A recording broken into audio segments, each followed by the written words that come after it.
Hi there, Sandy here. Welcome to another Friday Findings video at keepsakecrafts.net. Those of us who do polymer clay love to buy and use these little cutters. I find all sorts of uses for them, but sometimes organizing them can be tricky. So today I have a quick tip for you on how to organize your clay cutters. So these are just some organizers that I made for my smaller clay cutters. The bigger ones I do a different way.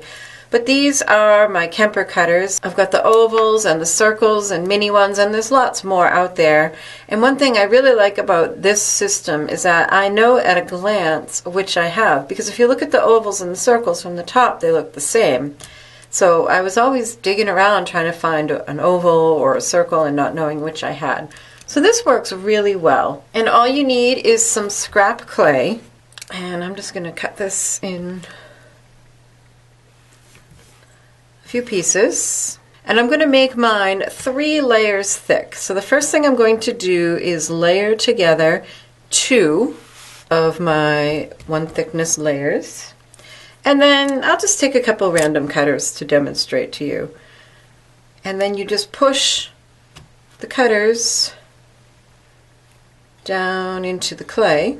This might be handy if you have just certain ones that you use all the time. Then take out the pieces. So then you want to lift up this 2 thickness chunk of clay, and notice I've left it rough cut for a reason, because it's easier to deal with and cut it all neatly all at once. And now I'm going to place this on the 3rd piece, but I'm going to put my cutters back in just in case the clay got a little distorted when I picked it up. I don't want to cut down through that 3rd layer. I just want to make sure that these are all going to fit. And you can, if they're metal cutters, you can actually bake it right like this. So if they're not metal, you can take them out. And then all you need to do to get a nice, neat edge is now trim through all 3 layers. I hope that you found this video helpful, and if you've been inspired, then I hope you might consider becoming one of my patrons. My patrons get lots of little extras. They get bonus videos and tutorials. They get templates and sneak peeks and behind the scenes.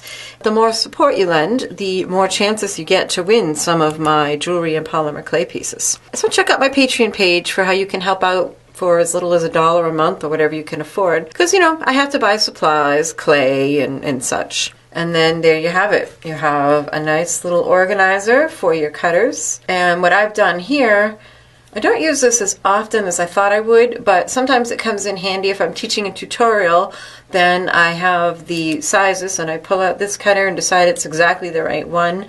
I know exactly the size of it to share with my students. It's just nice to be able to look at everything, see at a glance what you have. I used the 2 layers on the top because I found these fell out a little bit too easily if I only had 1. So if you're interested in any of these supplies, click on the little eye or the tag in the upper right of the video or the link in the description box to go to my blog post, where I always have a complete supply list with links to products.